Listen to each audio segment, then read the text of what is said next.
Welcome to the Peew. To the Peew. Peeew. We're here with John Simone, who's visiting New York, hot on the heels of his the opening of his exhibition at 5 North 9th Street, the former home of Nelson Sullivan, Rupaul, Larry T, and Lahoma. At the Fort Gansevoort. The more things change, the more they stay the same. Can you tell us the name of that exhibition? It's called A Look Back 50 Years After Stonewall. Okay, and besides your work, who else is represented there? Famous gay and lesbian queer artists, the late Peter Hujar, Barbara Hammer, filmmaker who just passed away in March, Kate Millett, who passed away in 2019, feminist icon, and Peter Hujar's lover, David Warnorjevich, David W. And I don't know and Paula Tillman, she did these portraits of Nelson and RuPaul and Larry T. actually in their old house, which is now the gallery. Well, what did you think of being in? Had you been in that house since? Not since they left it. At one point, I think maybe I saw somebody do something on YouTube or something that it was a coffee shop or something recently, or a bar. At some point, it was a restaurant. The bar is next door. Yeah. No, there was a bar. Lahoma said that at one point it was a restaurant because she said she went there and ate.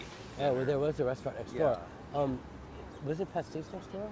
No, Pastis was a block on the other corner. Does this gallery take over the whole house? Yes. Yeah, all three floors? floors. And you don't really recognize the house anymore. It's been completely transformed. Everything's been ripped out. Is it all new inside? Yeah, It's all it's all brick wall. It's all the original walls, and they've done some gallery walls in front, like the white. But there's no like room partitions anymore, No, all the like rooms there used to. Right. And the stairway is different. Like it used to be an enclosed stairway. That but it's still the stairway old would not have passed any No, it's all inspection. opened up. It's all opened up. It's really nice. Yes, it's actually the house looks beautiful now. I mean, it would be great to live there.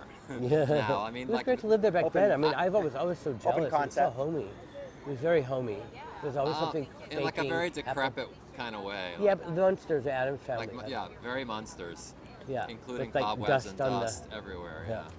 But the the creaky stairs and everything, and it always smelled like baking apple pie or something. Right, and it really did look like a haunted house from the outside. Yeah. You know, because And the door knocker. they kept the door. The door's still there. Oh, got it. Yeah. So that's really cool. So what did you think of the exhibition? Wait, I have a question about that. The floorboards, can you still see through the floors? No, I don't think so. All the floors were ripped out, and it's all. Oh, flooring. you know those floors were made out of boards taken from the ship that came over. The Mayflower? No, it wasn't the Mayflower, but it was around that time. The ship that came over that brought the people from London, England, they often broke apart the ship and built houses. Yeah, sure. And they used those floorboards. More immigrants were coming. Nobody wanted to go the other way. Right. And during the gold rush, all the ships in San Francisco Harbor, they lost all their crew. Yeah, they were all abandoned. Hundreds of yeah. ships. It was all classic gay and lesbian iconography from Stonewall, gay liberation marches, images I've seen before, Peter Hujar's photography of Candy Darling on her deathbed, David W. on his deathbed, those kind of photographs. Yeah, I mean there was recently a retrospective of Hujar at one of the library museums in Midtown, and I remember seeing all those photographs. So classic queer iconography, and then other ones like Meatpacking District for photographs, street photography. I don't recall his name. I have the list of the names all on my. So is your work for sale at that? It's for sale. Yeah, prints. Did you sell it? Were you able to sell anything? I don't know. They're 10 by 15s, but anything can be done larger and whatnot. The shots. What are the shots? The shots are of Nelson. Nelson by himself with his video camera. Nelson with Constance Cooper, the drag queen who was one of the main muses of Robert Mapplethorpe. One of the two bald, the black and the white. I believe she now lives in Los Angeles. Yes, she does. Maybe she still does Thursday nights at the Chateau Marmont Hotel, and that was at the Copa, that shot. And you can see on YouTube, you can see me photographing Nelson videotaping Constance in some clip. And the other one's Lahoma, and John Witherspoon, Lahoma, showed up. So it was really nice to see him after so many years.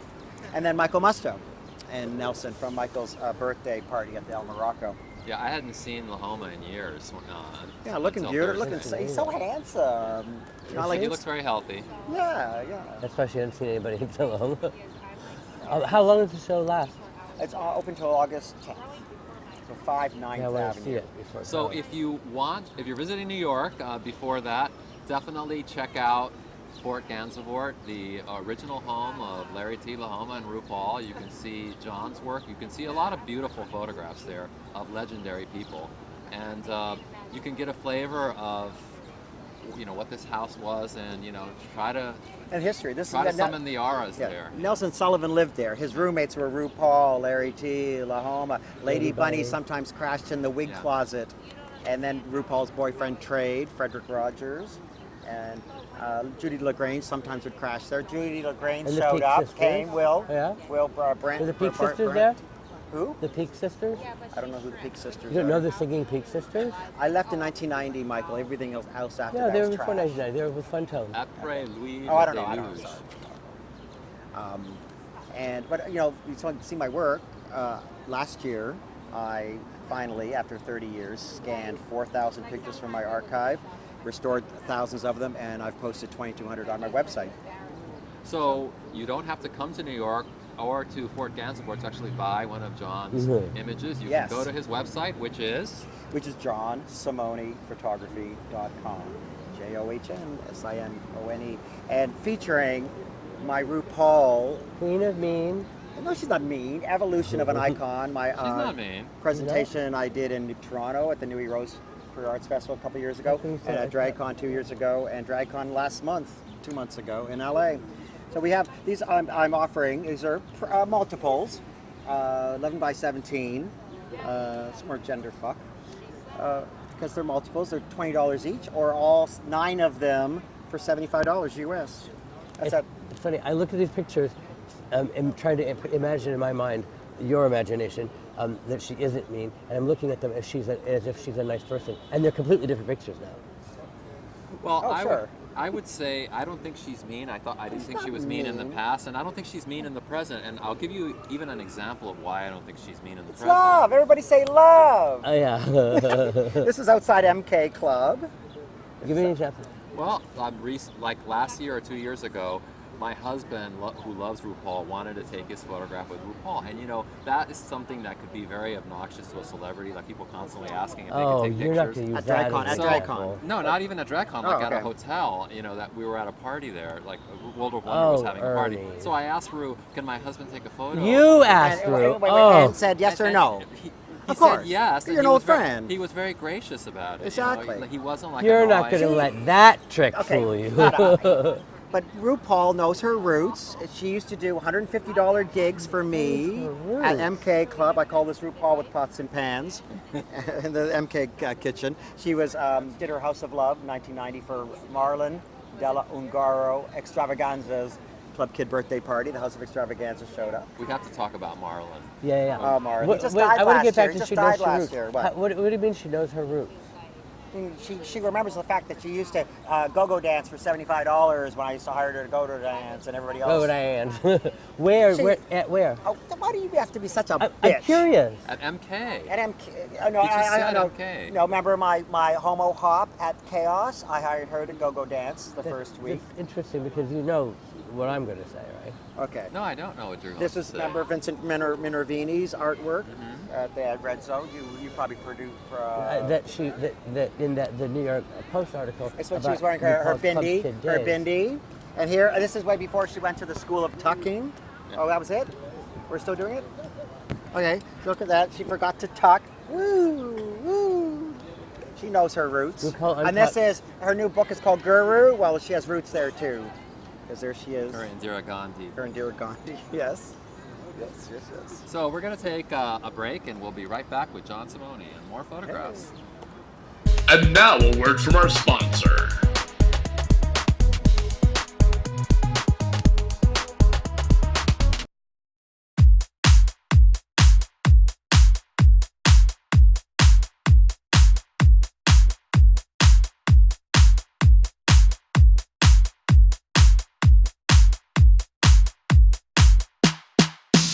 Welcome back to the Peeew. Welcome back. Welcome back to the Peew. Well, John leafed through his paperwork. Yes. Hi. Most interesting thing. Okay, I was going to talk about the New York Post article mentioning RuPaul and her Club Kid days. And I read the article excitedly, thinking, oh, she's going to talk about working at the Limelight and USA and Palladium and Tunnel and the World and all those other clubs that gave her jobs.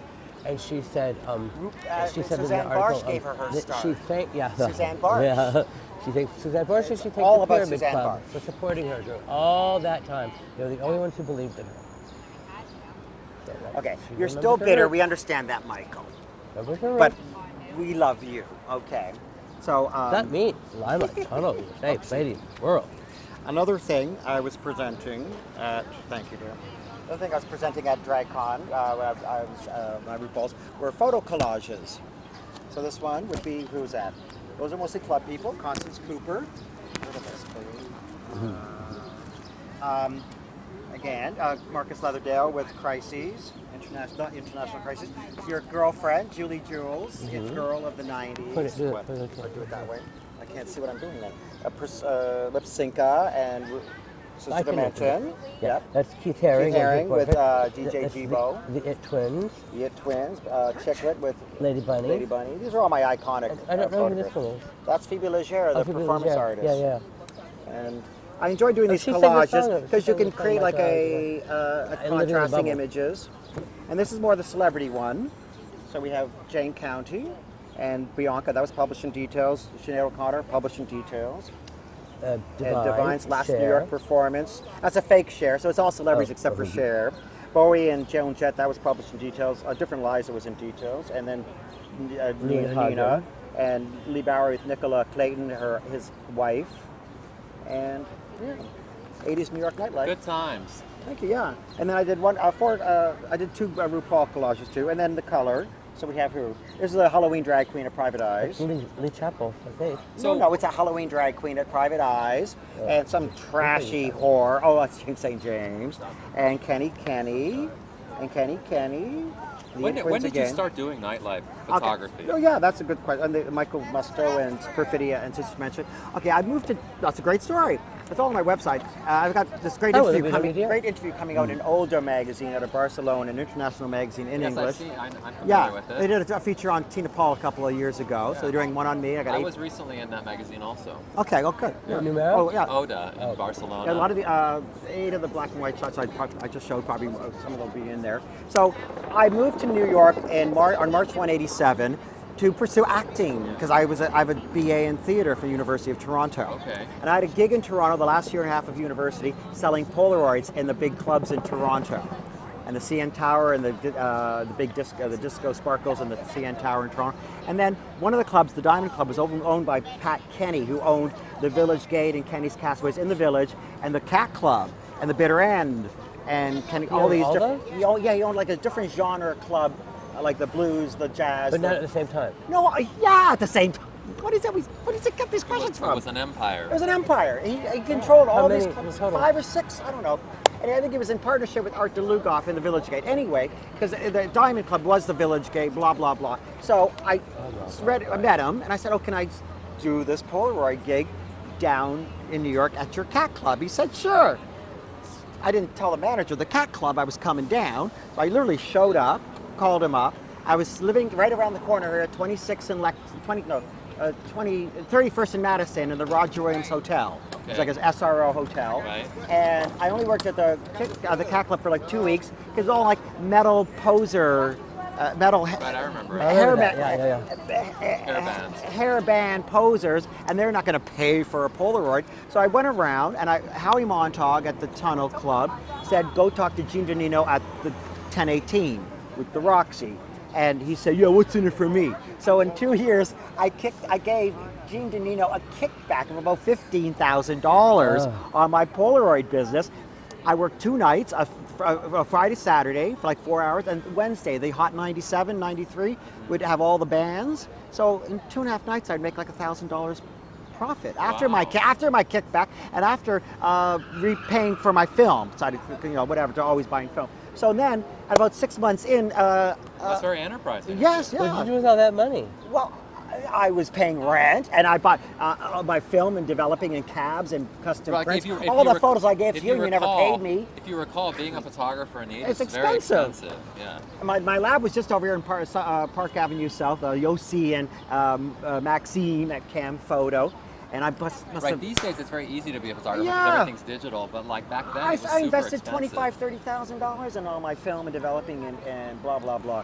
So anyway, so Stanley Burke, who was their promotional director at 1018, this big old queen, he said, I'm going to do a slideshow for you. So I had to go out and take some photos. So that same period, Suzanne Barsh started her first parties. So I covered that, and then I met Steven Sabin from Details magazine. So within 2 weeks of literally starting 35mm photography, I was invited to show my work to Details magazine. And the first 4 photos in Details in November '87, Nina Hagen, Suzanne Barsh, Kenny, and Gene Danino with Eddie Murphy and Mike Tyson.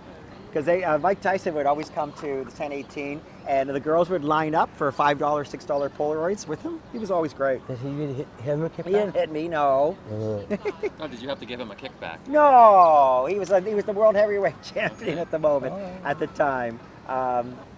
He seems to go up and Yeah. down. And So, and I bet, and then, did you not come and drag Julie Jules to meet? Did you not hear about me at 1018? Did Steve Lewis tell you about me? Because you came and said hello to me.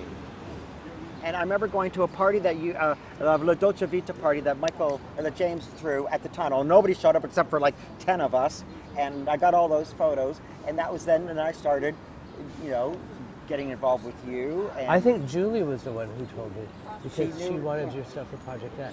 But did she hear about me? That is my She reputation. must have. So anyway, because Steve Lewis, I met him and Yes, his John, wife. she heard of you. Oh, fuck off. No, but so Steve Lewis, he was an asshole. Did you know that? No. So like he saw me at the World, okay, doing my 35mm. He's like, Oh, you, out, thinking I was selling Polaroids at the World. I mean, I'm a hack over here. I'm not going to be a tacky hack over there. I mean, Stephen Lewis was. Whatever. So, in a nutshell, you've Yes. just heard the history of John Simone in a and his nutshell. journey to nightlife photography. 80s New York nightlife. Shoot up and spit out the other end. And then I ended up freelancing for about 30 magazines and newspapers, and when certain things like when Michael Musto did Sex in the Downtown or Sex Returns, and that was your photo of you in your diapers from the Club Kid party was published. But the famous photo that Steven Sabin first published as his lead photo of Lady Hennessy Brown with her stiletto feet behind her neck and her lit torches in her crotch. And so Michael Musto published that in classic a Voice, pose. a classic photo.